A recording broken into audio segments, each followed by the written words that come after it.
So how many of you heard the talks last 3 days since Shankara Jayanti? How many heard?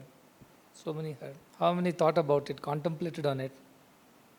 Some more hands to how many spoke or discussed it or deliberated upon it? A lot of. And how many did something about it? Good. Numbers have increased. It's easy to hear, difficult to contemplate, more difficult to deliberate, and most difficult to act upon. So you have at least improved. So one day's teaching has helped. See, as good, you cannot be good bhajan singers without purity in your mind. How can you be? You get tape recorder, you are there. Great, technically great. Play the tape record. Does it create bhakti? Why there should be a live performance of bhajans? Because it's not just conveying the music to people or the words to people, or lyrics to people. It's the feelings to people that you are conveying. So in the aura of that feeling, others also feel the same divine vibrations. That is why we have to have live bhajan, live Veda. Many temples I go, they put a tape recorder, it will keep chanting all the time, some mantra. That is not the way. Because you are humans, we are capable of expressing our feelings. That is what is given to us more than other animals. Consciousness. We can realize that and express that. So I'm happy. So how was your effort? You observed your mind? And do you realize what kind of mind it is? Tamasic, Rajasic or Sattvic mind? A mixed khichdi of everything. First 2 minutes, Sattvic. Next 2 minutes, Rajasic. Third minute, flat, vertical to horizontal. Was it like that? It would have been for some at least. Sort of sleepy, I'm feeling a little sleepy. Is it? Earlier sages were there. They will sit on a plank with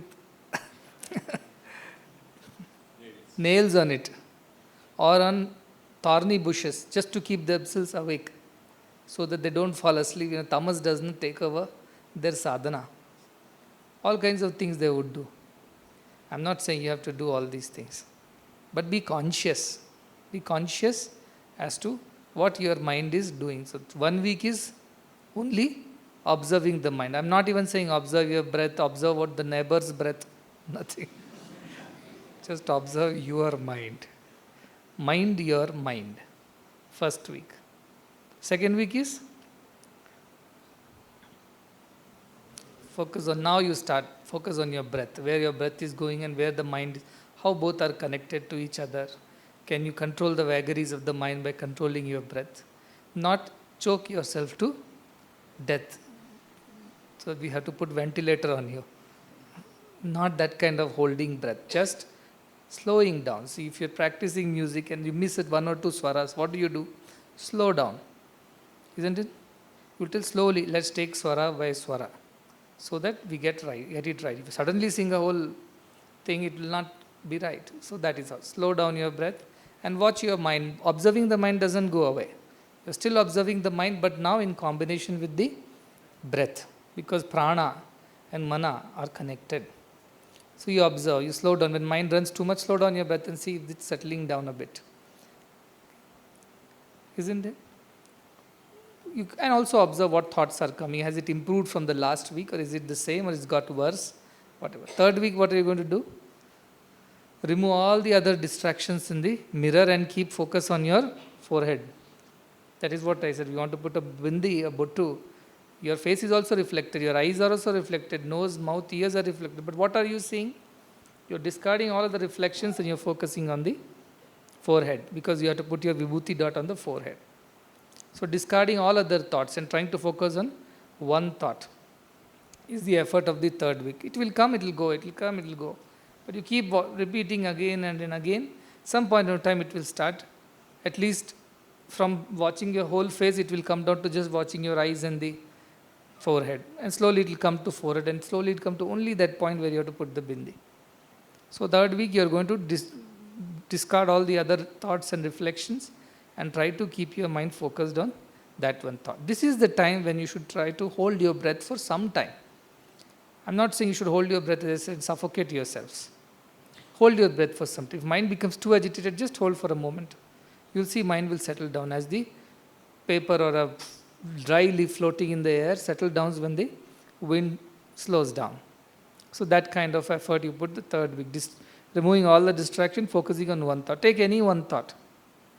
I say always, anybody asks me, give me one mantra, and I tell them, you chant, you are divine. I am divine. Or that is what in Sanskrit is Aham Brahmasmi, Tattvamasi, Prajnanam Brahma, Ayamatma Brahma. Whatever language you are, if you are Telugu, Nenu, Daivasvarupudu, that is enough. One story is there, one boy goes to the school and learns Aham Brahmasmi. Asks the teacher, what is the meaning of this statement, Aham Brahmasmi? And the teacher says, Aham Brahmasmi means I am God. Oh, I am God. That is nice meaning, he thinks. But he only doesn't understand. He only listens like many do. But he goes home and father asks him, what did you learn today? He said, my teacher taught me Aham Brahmasmi. That's wonderful. That's a teaching of the Vedas.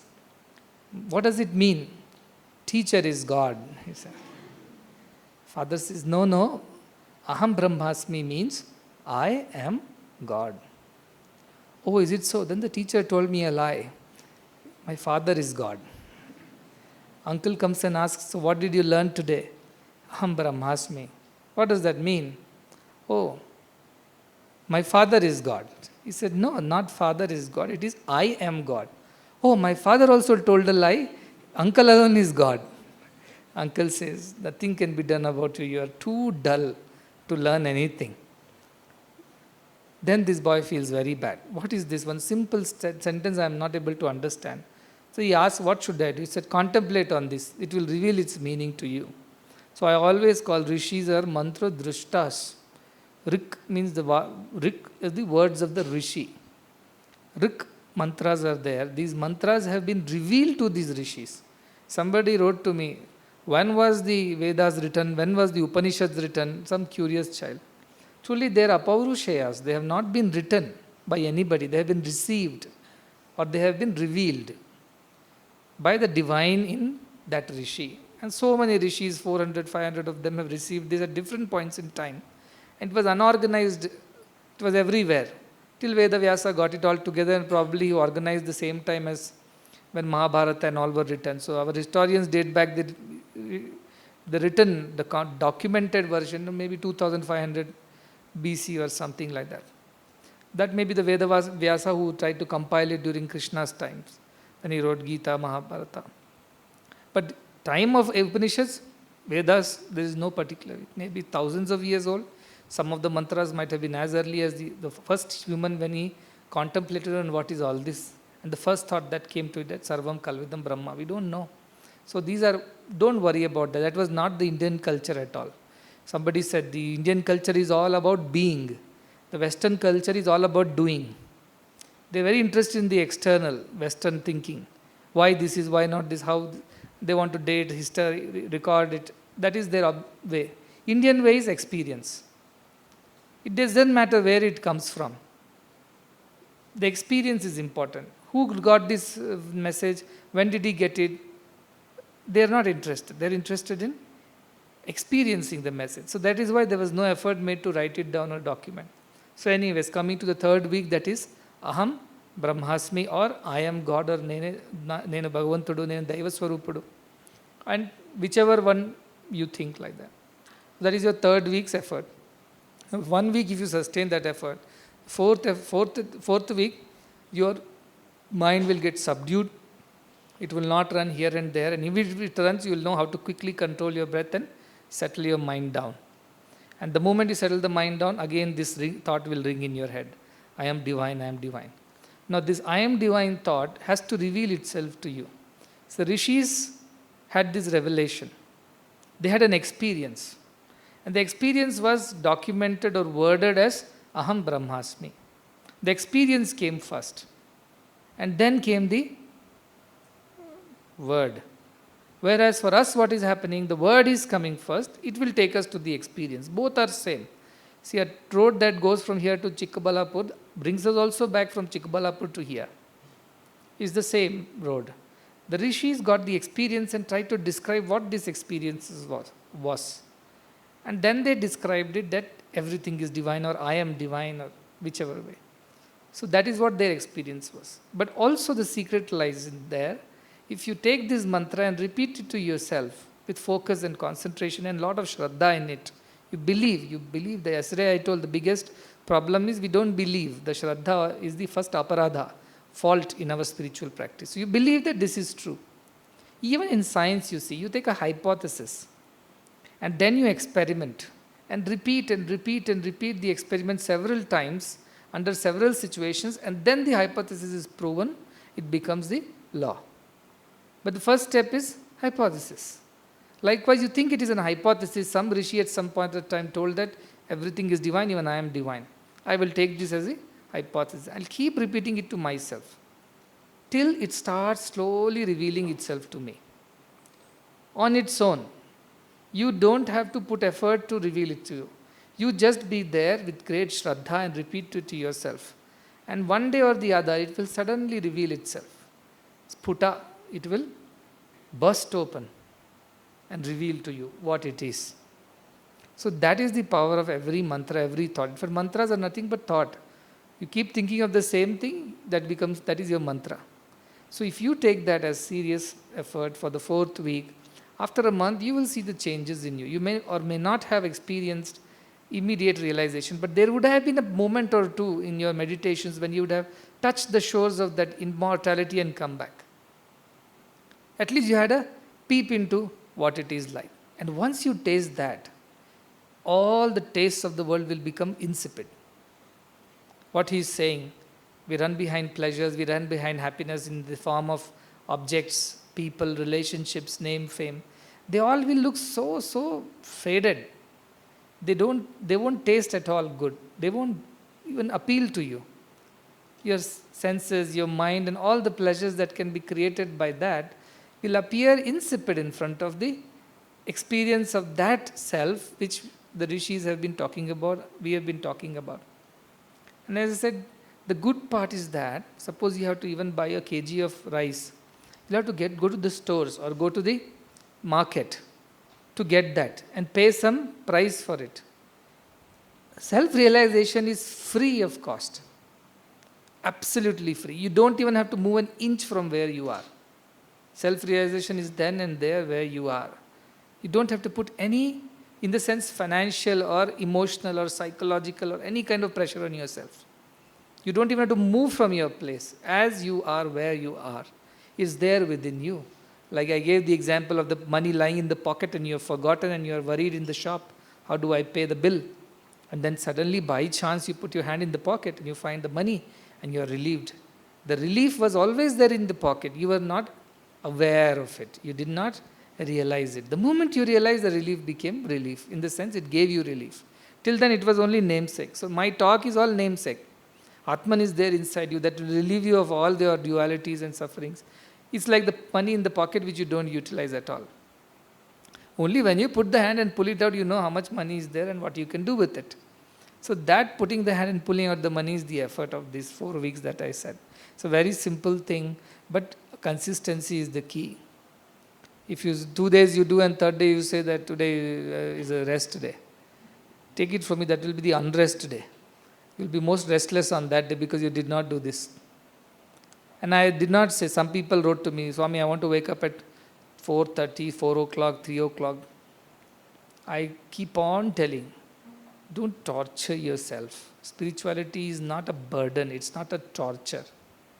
Most of the people take these extreme methods and then they give up saying spirituality is too difficult and it's not for me. So if somebody says, Swami, I cannot get up at 3:34, I said, don't get up at 3:34.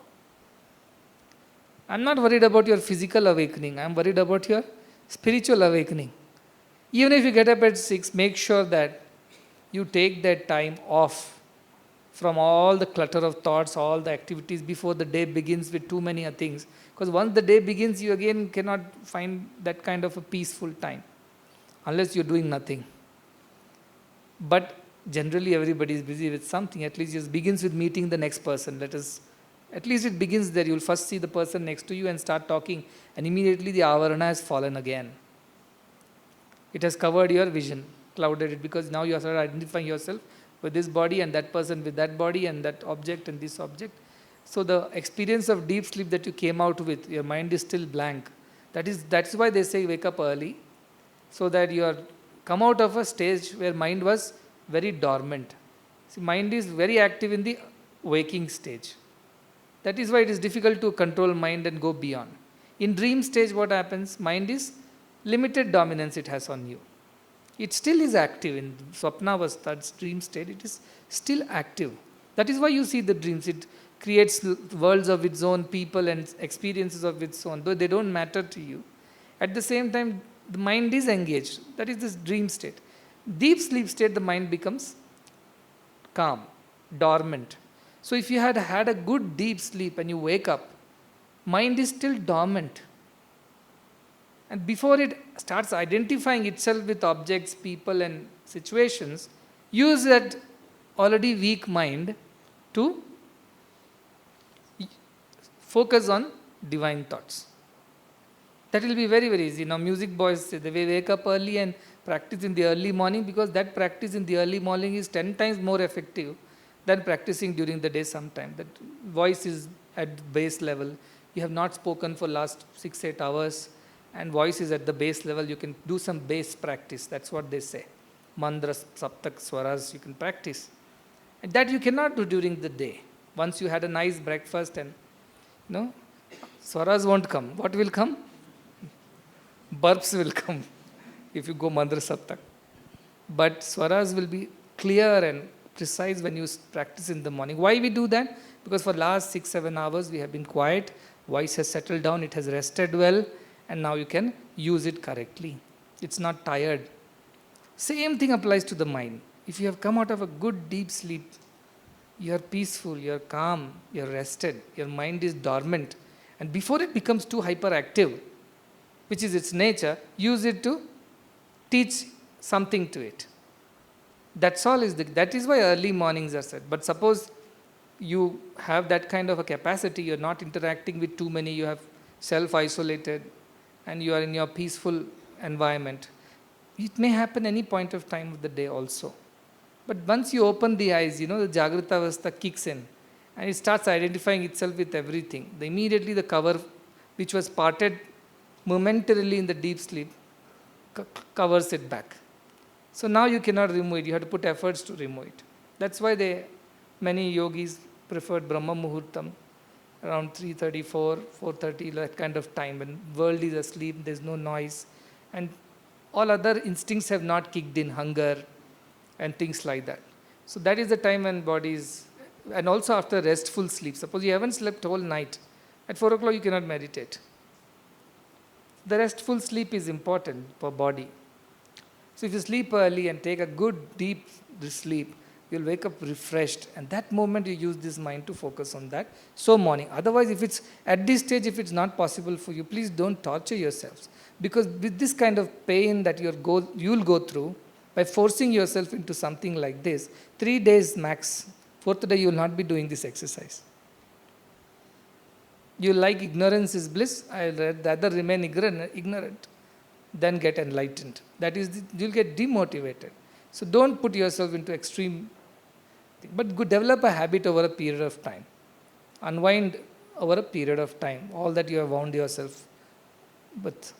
So that's all it is. You observe this 4 weeks. I'm not saying that everybody will have the same level of experience, because everybody's understanding, efforts are different. But at the end of 4 weeks, you'll definitely have a better sense of that, what I say, withdraw. In a chaos, withdraw like a tortoise withdraws itself into the shell. That ability will become stronger in you. You have less apaswaras because you have practiced for a week diligently. That is what will happen to you. You'll become better meditators, you'll become better contemplators, you'll become people with better capacity to control and withdraw minds when you don't want mind to be troubling you. That capacity building will happen. But over many, many months and probably years, they see rishis do it for ages. They are sitting in those caves and doing just this. They are not even engaged in any other activity. The only time they come out of their meditation is just to eat or clean their bodies and then go back again. That's all they do. With that kind of intensity, they take so much time to control this mind. So don't over expect from yourself. If it happens, well and good. Not we keep putting efforts. Someday it will happen. Nevertheless, on the way, the journey itself is very beautiful. You'll become calmer person. You'll be able to think correctly, not act based on instincts, but act based on discrimination. You'll become a better husband, better father, better teacher, better student. In every field, you'll start becoming better. Because you'll not react to situations, you'll be able to think and respond to it. That's a huge difference to the quality of life. So these are the benefits that will any which ways come to you. Even if Aham Brahmasmi has not been realized, by constantly meditating on it, someday it will become yours. That experience will become yours. So take your time. At the same time, ensure that you do it consistently. Consistency is the key. If one day you have breakfast, don't you have breakfast the second day? You have breakfast every day. Every day we have lunch. Every day we sleep. That is why body is growing. Suppose there is no consistency in eating and sleeping, your body will become full of diseases and not grow properly. Same thing applies to this effort. It's very simple. It's just that you have to put effort. And the best part is that you don't have to go anywhere. You don't have to subscribe to some courses. You don't have to go to a classroom. And you don't have to spend anything on it. As you are where you are, in your room, in your home, in your hostel, find a quiet corner and that too such a beautiful place, you see. But here is the time, such a beautiful place, beautiful weather. Doesn't look like summer at all. Every third day rain god is kind enough to send showers and cool the place. And nice pleasant breeze cools your body and mind. Nature all around. Nobody has told you not to go for a walk, not to go near the farms or the hills or watch a sunset or a sunrise. Everything is given to you. You have to use it. So do that. And you don't have to necessarily sit only and meditate. Even walking can be meditation. Suppose you want to take a walk alone in solitude. You don't want any disturbance. You can do that too. Just take a small solitary walk around the place or go to a corner where you feel peace. Sit down there. Could be anywhere. But make it a habit. See, he told just now, 1,000 discourses he has heard. And thousands and thousands and thousands have heard these thousands of discourses. But how many of them have taken it seriously? That was the problem of Bhagavad Pada, Govinda Bhagavad Pada. He had plenty of disciples. But how many were taking the message seriously? One Shankaracharya took it seriously. Look what he has done to the world. I can never thank Shankaracharya enough for giving us the India of today and the world of tomorrow because of his effort of yesterday. It is his personal conviction. One disciple changed the fate of the entire nation, and I'm sure this will change the fate of the rest of the world someday.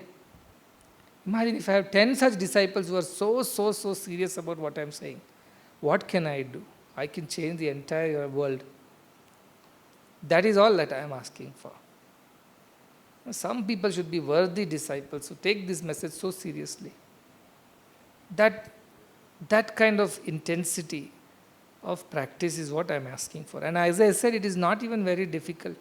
This is the most fortunate time. I want to get some people passing the exams. I have already brought down the threshold, brought down the difficulty level, because I want children to pass. The passing marks are really low. If you put little effort, you will pass. At this point of time, if you don't make the best use of this opportunity, when again is the question. When again? There was a lady, she was having a lot of difficulties, diseases, and that went to her family, children, everybody suffered. I asked her once, see, this is come because of your Purva Janma, this is the Prarabdha. You are suffering. If you are too much, you are suffering, I have choice. I can remove the suffering for this birth, but then you have to suffer for it some other birth. I cannot cancel it. You decide whether you want to suffer now or later. Her answer is, Swami, this birth I have you with me. I rather suffer in this birth. Next birth I don't know whether I will have you by my side. I will go through the suffering, she said. Because you are there with me in this birth, I can always depend on you. Next birth, if you are not there, where will I go with this suffering? That is the thing. This birth you have got me. Next birth we don't know. So do it now. This is the time, this is the place, this is the right situation. Imagine if all the construction work starts, Bharat. All the time vendors will be calling for daily, you will have 200 calls. Where you will find those 10 minutes in between those 200 calls? If all this travel starts and we start traveling all around the world, there is nobody here, no listening, no satsang, no thinking. This is the best opportunity and it is getting over. There is only 1 month left before it gets over. So before that month gets over, these 4 weeks, practice that. And you enjoy it. Suppose it becomes too difficult, there is no hard and fast rule. You have to make it for 20 minutes. Before 20 minutes, you cannot get up. Not like that. Whatever is comfortable, begin with that. 2 minutes, I have been able to sit fine to begin with that. But next day, try to sit for 3 minutes. Next day, try to increase it to 4 minutes. And slowly. So I told, if 9 to 11 seconds, you can keep your focus on one thing. That is dharana. Imagine, how many seconds? 9 seconds is what? 1, 2, 3, 4, 5, 6, 7, 8, 9. Over. If these 9 seconds you could keep your thought on one object, that is dharana. First step you have reached. But try 9 seconds, 8.5 seconds it will be there. After that it will disappear somewhere. That mind, will escape. It will tease you. You'll think that 7, 8, 8.5 is last. Again you begin from 1 because this doesn't happen like that. 8.5 plus 1 second, 9. Like, it goes from 0. It resets itself to 0. And again start. 1, 2, I am Brahma, I am Brahman, I am Brahman, I am Brahman, I am Brahman, I am... Start again. I am Brahman, I am Brahman. You get my point. That's why I said first don't try dharana. Try to think whatever is easy for you to think. You want to keep a saguna bhakti, you keep a form in front of you and only 9 seconds keep. All right, don't worry about the thought at this point in time. Anything. Forget anything. They do candle meditation, they do thumb meditation, just dharana only. Thumb is God or not, they are not thinking. Their idea is to keep the mind focused. You can keep anything else that you love. Samosa. Anything that you love. But 9 seconds you have to keep your mind on that. That should be in front of your eyes, not in your mouth. Front of your eyes. Or close your eyes and in your mind. Focus. 9 seconds is all that is dharana required. To get those 9 seconds right, 90s and 90s of minutes have to be spent. But with lot of previous births, punyam that you already have, all of you. You already have done all this before. This is not new to you. But you have forgotten and you have lost it on the way. So now you do it, practice it again. So these 9 seconds is dharana. See, very simple. 9 to 11 seconds, that is the period. That is dharana. Multiply it by 9 times. Means close to a 9 into 9 is equal to 1.5 minutes. That is it, it is. 80 seconds, 60 seconds, 1 minute, 120. 1.5 minutes, if you can keep that, that is dhyana. Can you believe just 1.5 minutes? Is it not very motivating? 1.5 minutes, you have to keep your mind steady on one thing. That is all dhyana is. You have become expert in meditation. 1.5 minutes if you keep your mind on one thing. How many years you are old? 30 years, 20 years, 18 years, 16 years. So many years you have lived doing so many things. All I am asking, 1.5 minutes you live, keeping your mind steady on one thing. That's all is dhyana. Nothing beyond that. Now these 1.5 minutes multiplied by again 9 times. I'm not even saying 11. Let me go to the lower range, not the higher range. 9, 9, 9. 9 into 9, 81. Again into 9.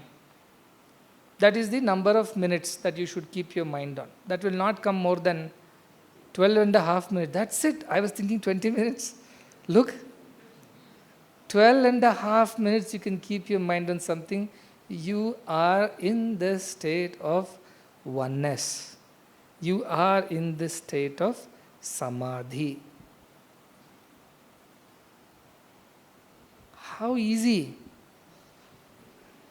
9 seconds dharana, 1.5 minutes dhyana, 12.5 minutes samadhi. It means all these rishis who have been sitting in Himalayas for years, after giving up family life, giving up all the pleasures, comforts, jobs, food, and hiding in a corner somewhere peacefully, you will ask me, do you mean to say 12.5 minutes they are not able to keep their mind together? My answer is yes, for most of them. Most of them are not able to keep that more than 12.5 minutes. Those say sit for 4 hours for morning, let's say morning session of meditation. They get complete 12.5 hours of half minutes of absorption they're not able to get.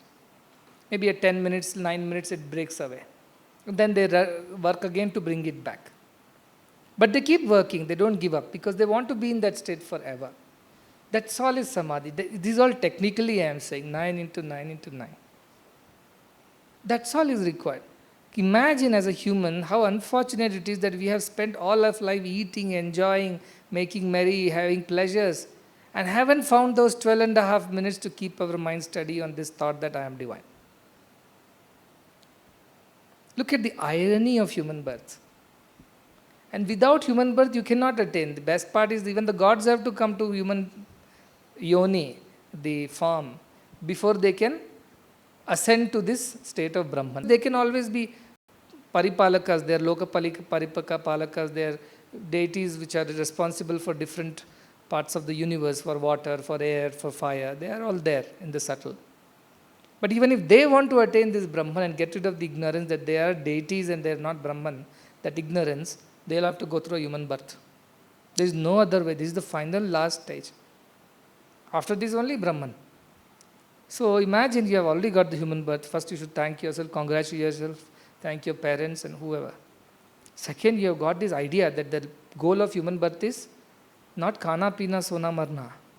The whole of human birth is about realizing who you are. You have got that. Theoretically, you have got, all of us have got right. In India, most of the people know, if you ask them, I want mukti, they will say. I want moksha, without knowing what they're asking. But I don't know when I'll get mukti from this. Mostly mukti from this daughter-in-law, mukti from his son-in-law. But that is not mukti. Mukti from poverty, mukti is mokshaya. You are free from your own mind. You are free from the clutches of your own mind. That is mukti. That's all is required. In 30 days of effort, imagine if you are able to even achieve 1.5 minutes of dhyana, I would think you have done great. Don't feel bad. Even if you achieve 9 seconds of dharana, I will still consider you have done well. Because this mind is chanchalam hi mana Krishna. Pramadi balavadranam. Very difficult to keep hold of this mind. Very, very difficult it is. And Krishna says also very nicely, asanchayam mahabaho mano durnigraham chalam. Very difficult to control mind, I know. You come back and say, Swami, I tried, so difficult. What will I tell you? I know it is difficult, without doubt. But abhyasena yogena tato. Abhyasa yoga. Yogena vairagyena cha gruhyate. Abhyasa is the first step, vairagya is the second. That is what you are doing.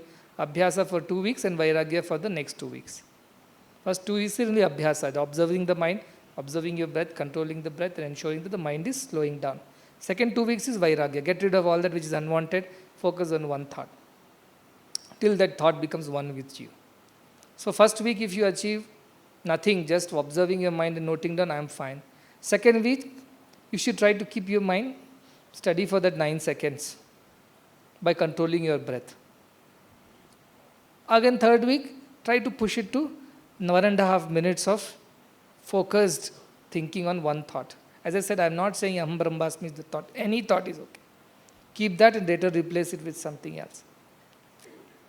And the last stage is, you become that thought. You realize that thought. And how it will happen? For every person, it will happen differently. It will just reveal to you at any moment. And suddenly you will experience. What you will experience? As I said, no audio, video show. Only a sense of, deep sense of peace. You will know it is. See, that is the problem. Yato vacho nivartante aprapya manas. How can I explain sweetness to somebody who has never tasted sweet? I can tell you it's a very, very, very, very nice feeling when you eat sweet. It's better than eating a salty food. It is better than eating a spicy food. It is much better than eating a bitter or a sour thing. It is something you have to experience to know. That's how I can explain sweetness to you. Somebody who has never seen colors, red color, how can I explain red color to the person? I can at best say it's not like blue, it is more vibrant than blue. Is it like yellow? No, it is far deeper than yellow. Is it like green? No, it is far more, I can go on explaining, but unless I see the red color, I don't know what it is. So to see that, to experience that is the key. And that will come by and by. But one thing again I am repeating, the thresholds have been brought down because we want more and more jnanis in the world now than anybody else. And to create those jnanis, this is the seed bed. So the thresholds have come down. It's possible to jump over or jump across or crossover now. Once things normalize and everything goes back to the higher level again, then you are going to be, you'll have to do double. I will increase it from 9 to 11 seconds. Just increasing 2 seconds, you'll know the toughness of it. Sounds like 2 seconds. 1, 2. 2 seconds more, you have to keep the mind steady, and that multiplies into 11, and multiplies into 11. 12 and a half minutes will go to some 20 minutes. Then it will be all the more difficult. So why I am saying is that you must be thinking, what is this suddenly from Bhakti Swami is going into this jnana? Because Bhakti should lead to jnana. See, Bhakti is not the end of everything. Jnana only is the end at the end. Bhakti is the way. Why Bhakti helps you? Studies your mind, purifies your mind. You have only one God to focus on. You don't have 10 people. Your mind is not cluttered with all kinds of unwanted thoughts. That is why Bhakti helps you. Seva helps you. But at the end, jnana does not come, then this Bhakti also is no use. Because it has not brought you. Many bhaktas are there, very egoistic. At the end, they just believe that they are the best and they are the greatest. Narada was like that. I told, he said once, who is the greatest devotee? And Vishnu said, that man on the earth, that farmer is the greatest devotee. And Narada said, what? What are you talking? I have been chanting your name all the time. I know all the Shastras. I know Vishnu Sahasranam by rote. I can chant anything. I talk about you all the time. And you calling that farmer as a bhakta is not even looking like, he's not even a Brahmin. He doesn't even know Vedas. He doesn't even know Shastras. Doesn't do any upasana. Go and find out. He goes there and sees what? The Brahmin wakes up in the morning, or the farmer wakes up in the morning. The first thing he says is, Narayana. That's all. And then goes about doing his things, go to the farm. Afternoon, going to have his meal? Narayana, he says. And then finally, at the end of the day, when he comes back home, before he goes to sleep, he closes his eyes, remembers Narayana. And Narada is standing there counting 1, 2, 3. 3 times, that to Narayana, not even Sahasranamas. One, just Narayana, Narayana, Narayana. He's the greatest devotee. He goes to Vishnu and complains. How can he be the greatest devotee? Then Vishnu says, you will find out for yourself. Now I'll give you a pitcher of oil. Put it on your head and just go around the world once and come back. Make sure not a drop of oil falls from this pitcher. That's all you do. I'll declare you the greatest devotee. Oh, that's a very simple task. I go around the world so many times a day. That's what Narada does. Goes from here to there, creates a fight there, goes from there, creates another fight anywhere. So anybody who does that, I call them Narada in the ashram. Look at this Narada. Goes from this house to that house and creates trouble for everybody. So this Narada said, I can finish the round of the world in no time. That is very easy for me. So he puts the pitcher on his head and goes around the world carefully, because command is not a drop of oil should fall. Finishes the round and comes back to the same place, ecstatic. I have achieved it. Not a drop of oil fell from the pitcher. I must be declared the greatest devotee now by Swami, by Narayana. And when he says proudly to Narayana, see, I have done what you asked me to do. Narayana says, yes, you did what I asked you to do, but how many times did you chant my name? And Narada thinks, not even once. I didn't even think about Narayana. I was only thinking about the pitcher and the oil. Then Narayana tells him, one small pitcher of oil took away all your attention from me into itself. That man has a grahasti, house to look after, family to look after, crops to take care of, fields to take care of, deal with so many other problems in life. Still he remembers me thrice with complete Shraddha. He is a greater devotee. So this devotee business can lead to a lot of ego and arrogance. All devotees are not going to cannot claim to be jnanis. But all jnanis will definitely be devotees. So when your devotion ripens, you become a jnani by default. If it's still green and raw, you're still maybe a devotee in your own terms. So that kind of jnana is the end of everything. Advaita darshanam jnanam. When you become one, not two, that is jnanam. All at the end result of all our efforts is the jnana only, nothing else. Nothing else.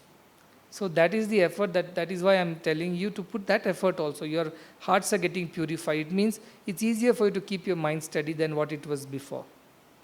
Your mind is steady. Your distractions are less. So your thoughts that clutter your mind also will be less. Less traffic on the road, that's how you can think.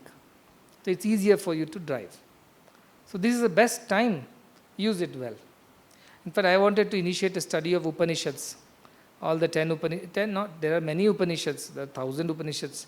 But Shankaracharya, again, his grace, he went and studied most of it, and then he came up with 10 major Upanishads.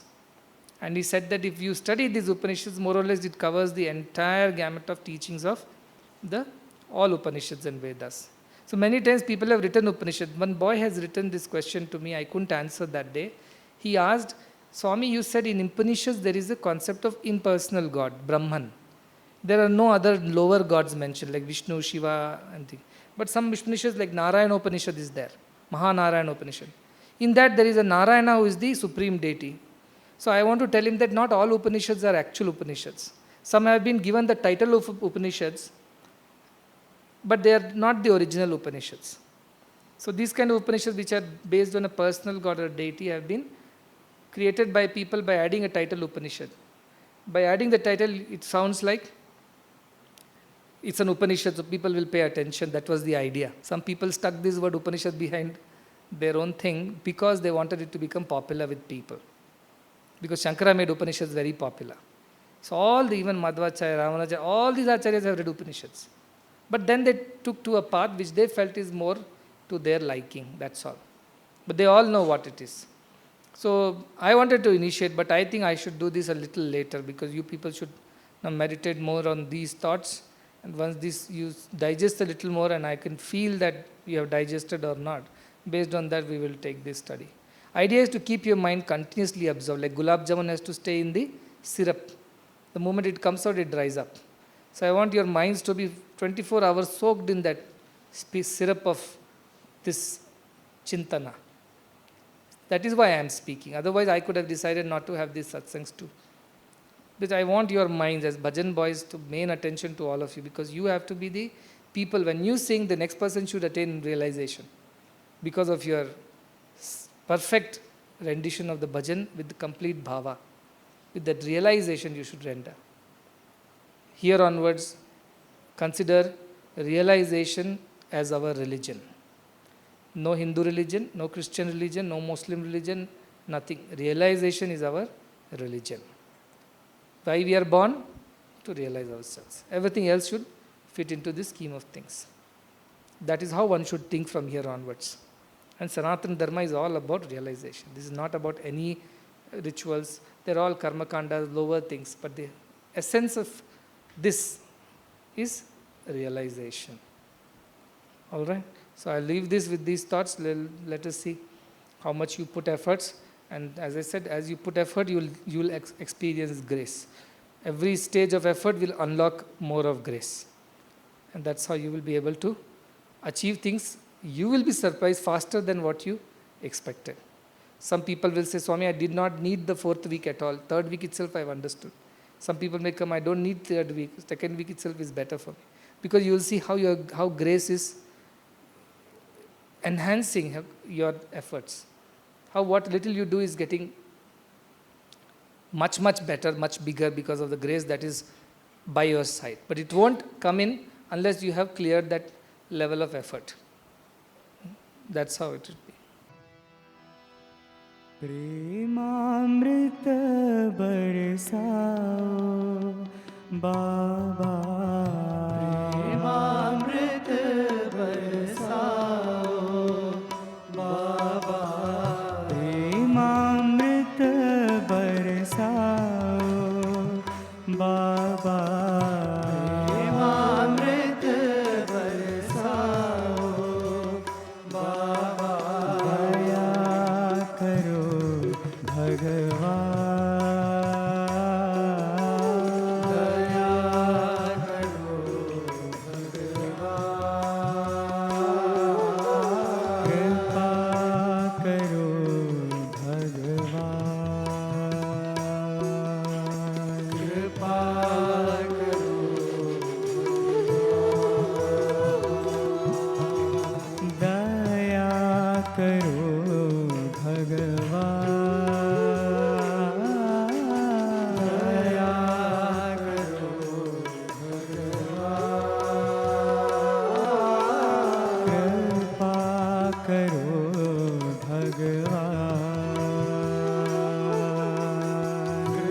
जनन मरण से पार उतारो, जनन मरण से पार उतारो, दया करो भगवान,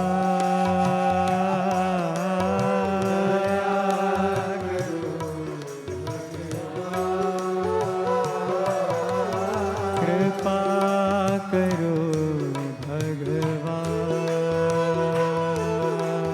कृपा करो, दया करो भगवान, दया करो भगवान, कृपा करो भगवान, कृपा करो,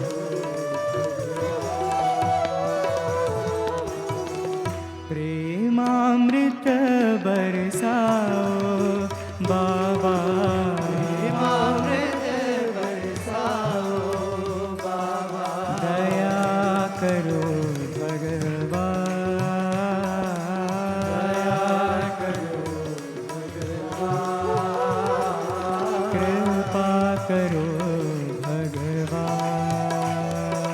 कृपा करो, तुम्हारी दया